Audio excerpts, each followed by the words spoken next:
Good morning and welcome to Between the Trees Business Talk presented by Woodlands Online, a broadcast of the Woodlands Area Chamber of Commerce. I am Aaron Cox, your President and CEO, and we are thrilled to be here today with Dr. Stephen Popp, who is head of school at the John Cooper School, a Chamber signature member, but I think most importantly, a shaper of our future. One of those folks who is leading in probably the most critical community partner that we have is our education sector and those who are kind of shaping the minds of young people, building our workforce for tomorrow. So Dr. Popp, thank you so much for being here. It is great to see you, It's Aaron. good to see you as well. We are excited to have you here. School is back in session. We were glad that we could get you. I know that those first 4 to 6 weeks or so are pretty hectic as you get back into the flow and get all the students, but you guys are back, right? We're back, and we're having a great start to the year. Grateful for all that you do and for the Chamber to promote this wonderful, vibrant community here in the Woodlands. We feel fortunate at the John Cooper School to be part of the Woodlands, part of its history, and we're having a historic year. We started the year with 1,380 students. It's a record high for us, and we have 2,600 alumni out there too. So this community, the Cooper community, is thriving, and the first few weeks of the school year, it's a frenetic energy, but it's a great energy. And anytime you're around students at age 4 to 18, that intellectual exchange, that synergy, that connection and community is just truly wonderful to be a part of. Absolutely, absolutely, and it is amazing that you all can bring it all back together because that's the range, right? 4 to 18. That's right. You get young people at every stage of development. Every stage, yeah. You get first day of school, kind of tears. There's, don't want to go into class, not ready for this. And then you go to the elementary school. Yeah, that's right. And, right. You deal with all those, but that's phenomenal. Well, we're excited to talk about Cooper School today and all the things, but we have a lot of folks who are joining us maybe for the first time, maybe some who haven't met you. So, sure. You've 27 years as an educator, a long and storied past. Tell us about that a little bit. That's right. Well, my grandmother was an educator, an independent school teacher, history and English. I grew up outside of Philadelphia, Pennsylvania, and went to Gettysburg at age 10, and that's what kind of clicked for me, an interest in history. She kind of instilled in me this omnivorous curiosity about the world around me, and that fueled my interest in becoming a teacher, an educator. And I was taught in public school for 6 years up in Plano, teaching AP US History, AP Gov, AP Comparative Politics, and then got a degree in colonial American history as a James Madison Fellow, focusing on the Constitution, and that was part of my life's work. But then I moved into administration when I was at the St. John's School, downtown for 10 years there, and was a dean and worked in different capacities, and then came to Cooper in 2015 as their head of upper school, and now this is my 4th year as head of school, and just feel truly just grateful to be part of a school community like Cooper where intellectual curiosity, where the pursuit of wisdom is valued, and to be part of such a vibrant group of families. We have people from 45 different countries at the John Cooper School, and that synergy, that intellectual exchange, being an educator, you can't beat it. Seeing kids thrive from 4 all the way up to 18 and watching their growth is just a true privilege. Absolutely, and a lot of times folks say that an organization takes on some of the personality and the characteristics of its leader. And I think that we see that at Cooper, which is exciting because you had that thirst for knowledge that began very young. But I think the other value is bringing a perspective to leadership that has walked through the ranks. That's right. You know what it's like to be a classroom teacher. You know what it's like to be an administrator. You know what it's like to serve in multiple areas around the educational environment. And so there's both the empathy and but also that ability to give teachers freedom to say, it's your classroom. Yeah. Right. Here are the guardrails. Now let's explore. Let's help kids find the greatest opportunity to learn. That's right. And that is my lens. It's certainly our lens, and our ethos is being student-centered and being connected into delivering upon our mission, which is to challenge students and do so with care. And I think that was part of my effort as a teacher, but I think institutionally, culturally, we believe deeply in that process, this transformative process where we're inculcating in students a set of skills that are going to travel. And I think as a teacher and certainly as an administrator, we center everything we do on what can we do to improve that student experience. And that is a galvanizing force for us, but we also listen to kids. And now sometimes my commentary from a 5-year-old is different from that of a 15-year-old. Sure.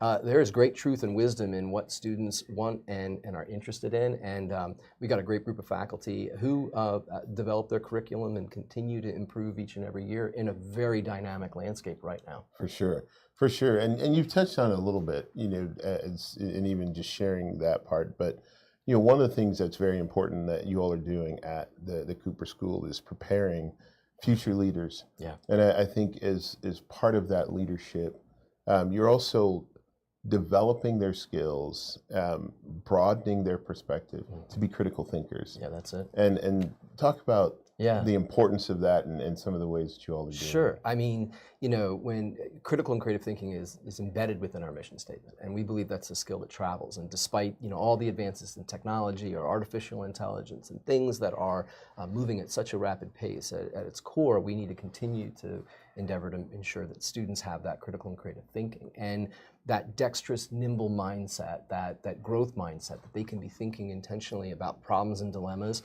accruing the knowledge that they're gaining in our classrooms, in our clubs, in the service activities that we have, and then applying that to come up with better solutions. And being a responsible citizen and leader today, and that in our charge, is to help these students go out and live not just a life of learning, but a life of purpose, to helping their communities of which they're a part, hopefully staying here in the Woodlands, or going out and doing, whether it's industry and business or medicine or you name it, that they are being positive and productive members of society.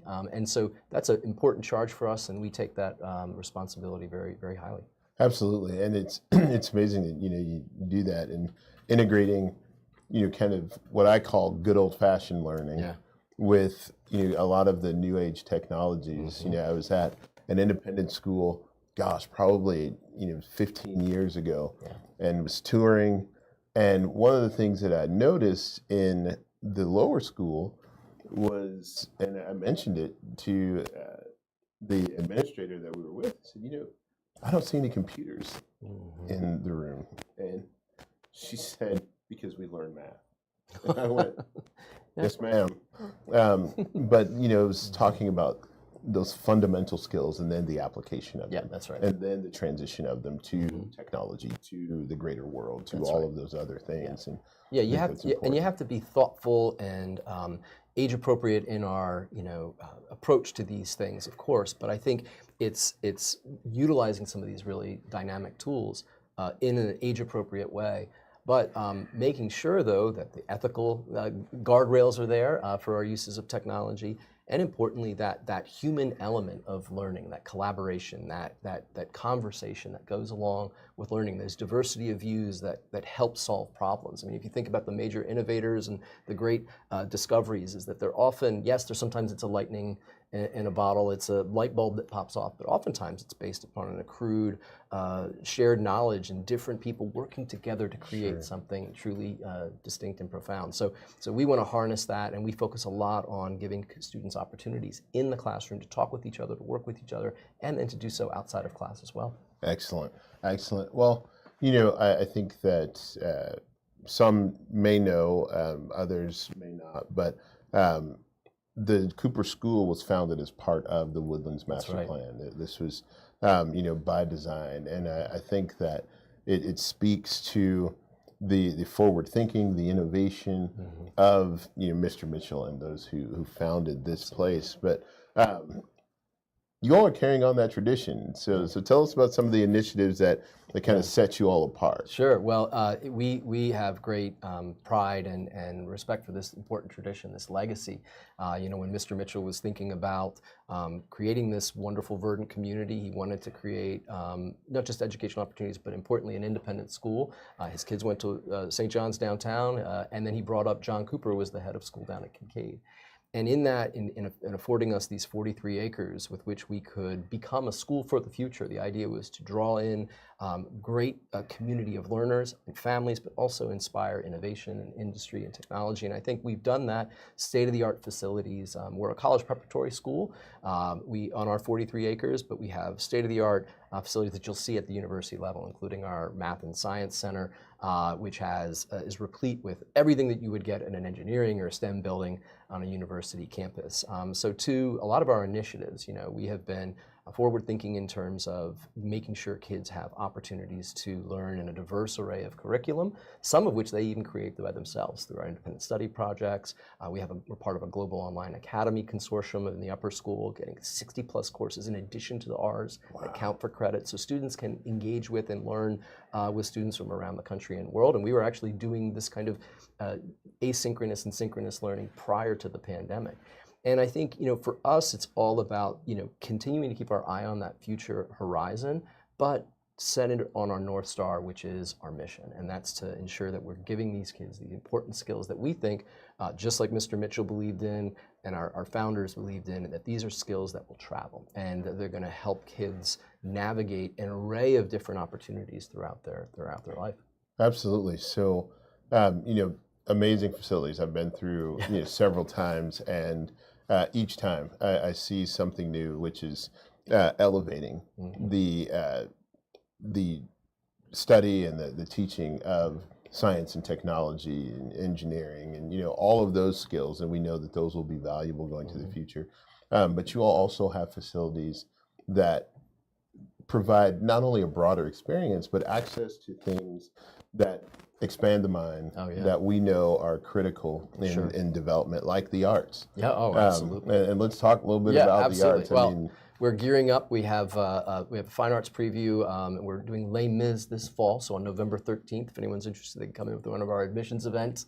We're doing Les Mis, so Jean Valjean is going to be on stage, and within that, but we believe in a holistic education. And so we're, and part of what the ethos and culture of Cooper experience is that arts are center to the experience. It's not just an ancillary elective. It is part of our curriculum all the way down from our lower school throughout. And along with that, these arts provide kids opportunities to create in ways with different mediums that are more than just the kind of the traditional ceramics, the paintings and like. We're doing augmented reality, virtual reality, a lot of digital design.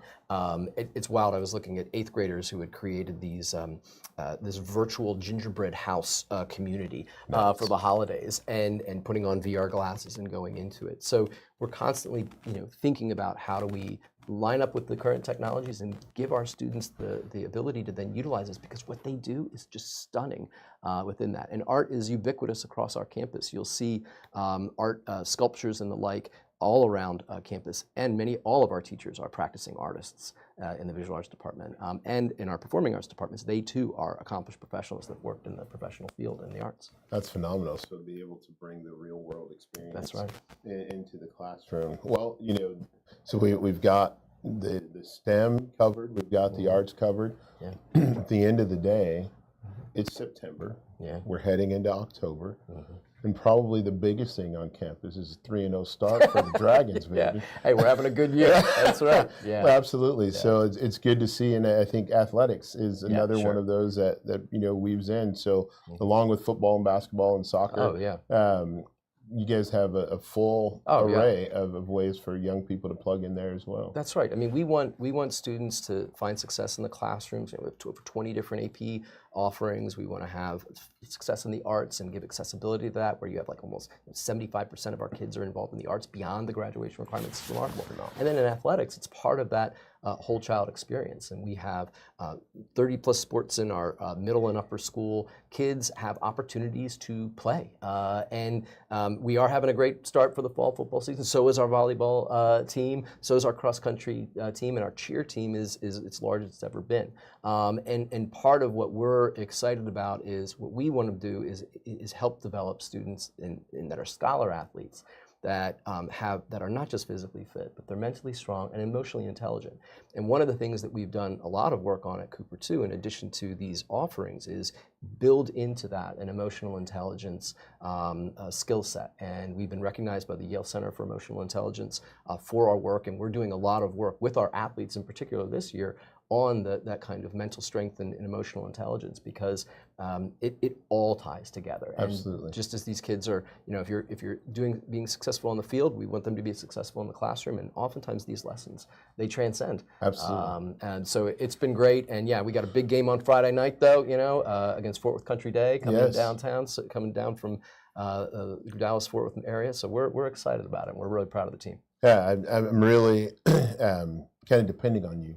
Yes, Friday night we had a call just last week with a business that's talking about expanding operations, looking at the Woodlands, and have a child at Country Day. And I said, if you really want to see success for that child, take a tour while you're here. Watch the result on the field. You got to be in a different place. You can count on us. You can count on us. And I'm dear friends with the head there, but I will we'll do our part. Yeah, absolutely. And I think that's part of what we love about Cooper. On a Friday night, it is the team. It's on the field. It's our cheerleaders. It's our band that's out there playing. That's creating all that great spirit. Right next to our new 26,000 square foot athletic center, which you've been to and you've seen. And all that was designed about the student experience, and importantly about the community. So you'll see kids spilling out all over our courtyard, having a bunch of fun. Snow cone trucks. We really try to be intentional about curating community, because that's what it's all about at Cooper, and that's part of the extension about being here in the Woodlands. Yes, and that athletic facility is amazing. And I will say, to the football and soccer and guys who get to use the locker rooms, don't take it for granted. To cheer, you guys have a studio better than probably the Dallas Cowboy cheerleaders. So you all did, but I think you touched on it a second ago. Beyond even those things, that ability to plug into the global community and do the global learning, teaching citizenship. We were blown away. I've talked to a couple of current students, one who interned with us this summer, even, who had already started his own nonprofit and was running camps for kids during the summer. So talk about that part of it. Citizenship, service. Oh, absolutely. Yeah, the thing that's wonderful and inspiring, and you work with students like Cooper kids, like they're self-starters, they're go-getters, and oftentimes we're helping kind of direct them, but they are already there. They have this ambition and this drive to do something better. And what was great, and what's great about it, is that we don't have a service requirement at Cooper, but that does not preclude our students from getting involved, whether it's through Interact, and then they work deeply with with Rotary, throughout the community. We have a 25-year partnership with Habitat for Humanity, in which our Cooper students have built homes for Habitat for Humanity. We work deeply with the food bank, Montgomery County Food Bank, and there are so many different tendrils of students out there, and part of it is being that responsible citizen and leader, and giving back, and recognizing that you're part of something bigger than yourself. Yes. And what's wonderful is that we try to foster and provide opportunities throughout our student experience, whether it's in lower, middle, and upper school, through clubs and activities where kids get to explore their interests. And if it is putting together a nonprofit that helps kids in a summer camp, or working at Cooper camps, or doing different things, it's about being a positive role model to others, and supporting important efforts that benefit us all. And so it's been really inspiring to see, and I think that's what, as an educator, it gives you such hope and optimism for the future. I know it's a very complicated landscape, but when you get to work with these kids, you see really a bright future for not only them, but for all of us. Absolutely. And I think that's one of the most valuable lessons that you all are teaching, particularly in today's world and society, is that you are part of something larger than yourself. That's right. You're part of a bigger plan, a bigger mission than just that you can create within yourself. Now, yours can be a critical component, but you have to find that fit in this bigger world to make it better. That's right. Which is phenomenal. It's one of those things that I don't think we could ever repay, when we get citizens out there. And I think I told you, even the last time we were out at the school visiting, I said, I think our future is going to be okay. That's right. I agree. I look back and I hear the things or remember the things that were kind of said about my generation. We weren't these kids. And we've been all right. But I think with the world in their hands, it's going to be okay. Yeah, I'm optimistic too. And so, I know that there's always something going on at school. There's plenty that's happening. So what are some of the things that are coming up? Sounds like you mentioned the Fine Arts Preview, November 13th. Anything before that? Sure. Well, we have a big homecoming extravaganza 2 weeks from now, the first weekend of October against St. John's School downtown. It's one of our SPC rivals, and we're excited. And I have a little bit of issue because I spent 10 years there too, so it's personal, right? But we're big homecoming. We're excited to welcome our alumni back, our families back. But then October 25th, we have our admission open house in the Glenn Performing Arts Center, and that is for all interested families, pre-K through 12. We were excited to welcome you. You'll have an opportunity to work with and get to know some of our faculty, our staff, hear from me, hear from our admission director, Sean Griffin, and also get to know, more importantly, our students. We believe deeply in having students be the best guides for prospective families and giving them opportunities to tour through campus, see our facilities, but more importantly, what an experience is like in a day in the life. So that's coming up on October 25th. Awesome.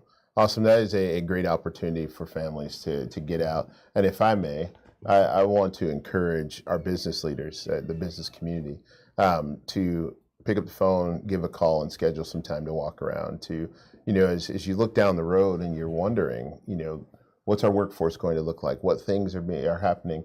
As we get deeper into careers, very often we get more separation from the classroom, and that ability to really understand kind of where these kids are heading and understand what they're learning, I think gives you a different perspective in business. One thing that is kind of in the forefront of everybody's mind right now is artificial intelligence. Oh, yeah. And we know you guys are doing a lot in terms of technology and that kind of stuff. But some things that are kind of unique in the AI space is real, that's right? Yeah, I read this wonderful book called Co-Intelligence by Ethan Malik. He's a professor at Penn, and he said, getting to know AI it costs you 3 sleepless nights.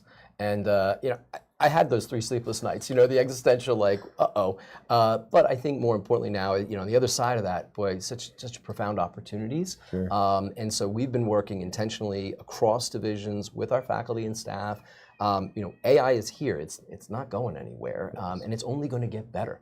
And so how do we harness these tremendous capabilities, not to supplant the work that we do, but importantly to complement and to curry different opportunities within it. We're also working with our students with it, and our students are, particularly in the upper school, and they're hearing from their peers and the alumni. I mean, these kids are using it at college, and so we want to give these kids important skill sets, but also important ethical responsibilities in terms of appropriate use, and so that it does not curtail the critical thinking that goes into it. It can be unbelievably valuable, but it does hallucinate. It's not perfect. And I think we got to make sure that human-centered discussion, that collaboration is part of it. So we're doing that as a school community, and I think we're going to continue to learn, and that's where it helps when you have a learner's mindset, an intellectually curious mindset, because we're going to all need that as we wade into the future here.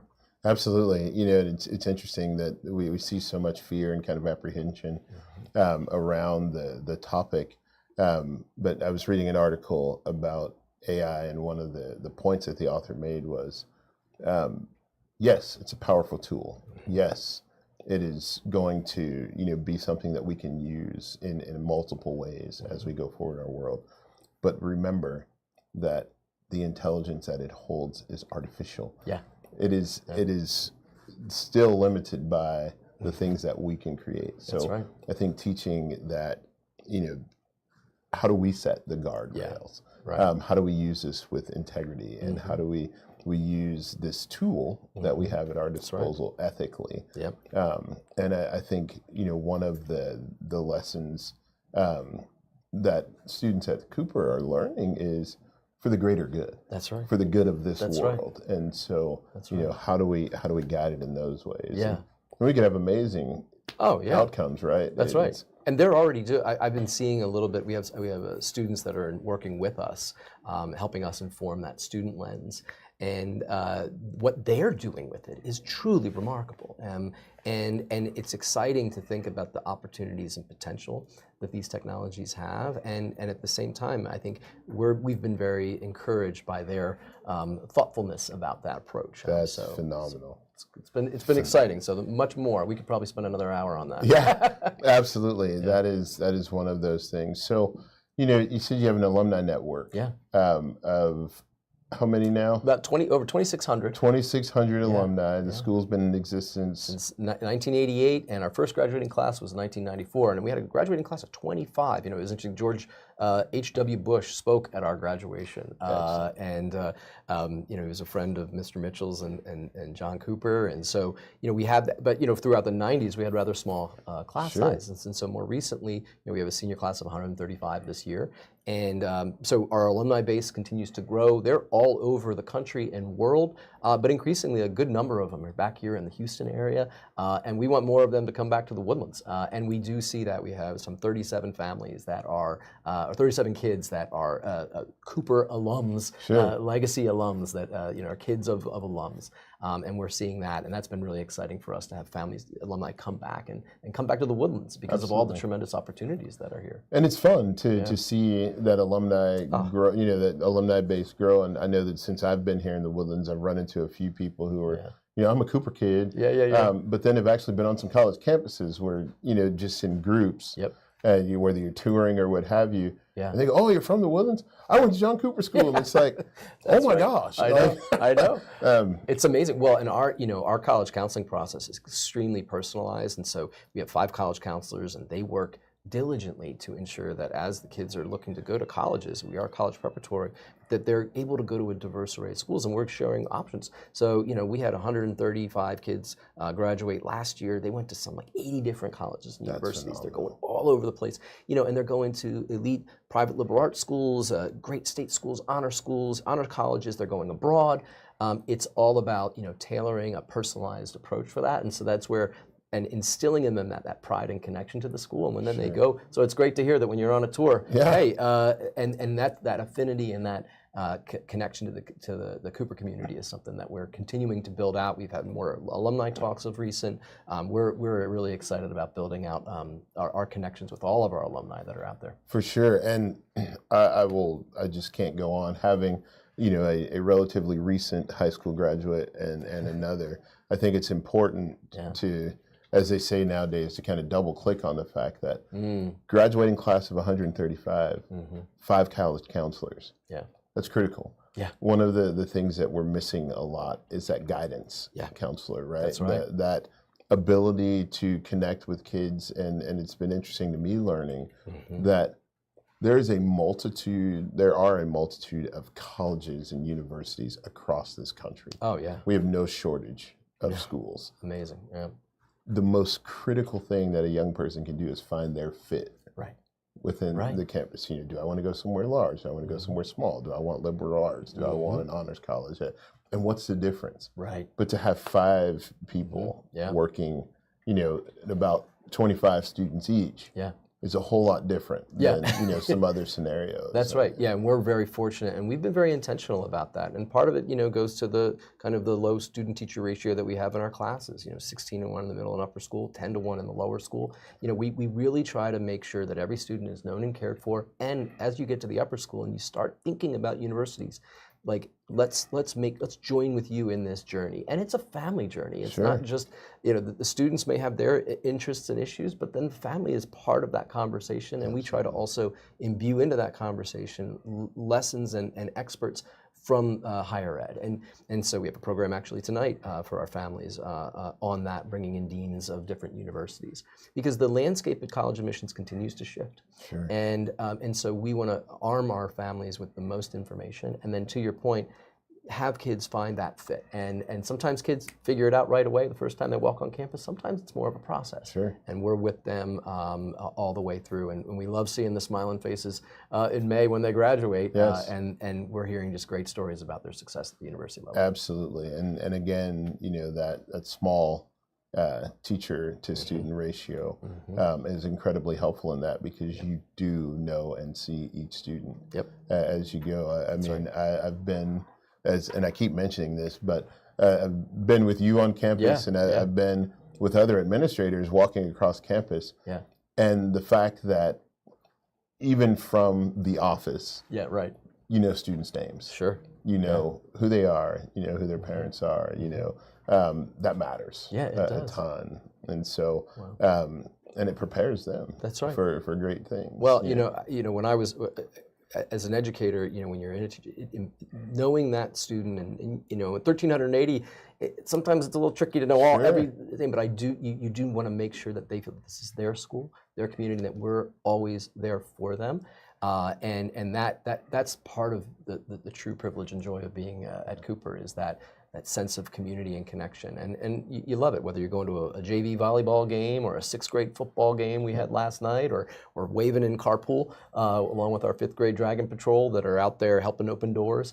Sure. It's a way to just maintain those connections and a sense of community. Absolutely, and that community is critical. Mm-hmm. Well, from a guy who spent a lot of his time going through school hoping that the principal or head of school really didn't know my name, we appreciate the investment that you all are making in not only our young people, but in this community as a whole. And I think I dare say the impact that the school is having on this world. Wow. And so we surely appreciate the work that you all are doing. Appreciate you stopping by Hey, absolutely. today and kind of hanging out with us, telling us more about the John Cooper School.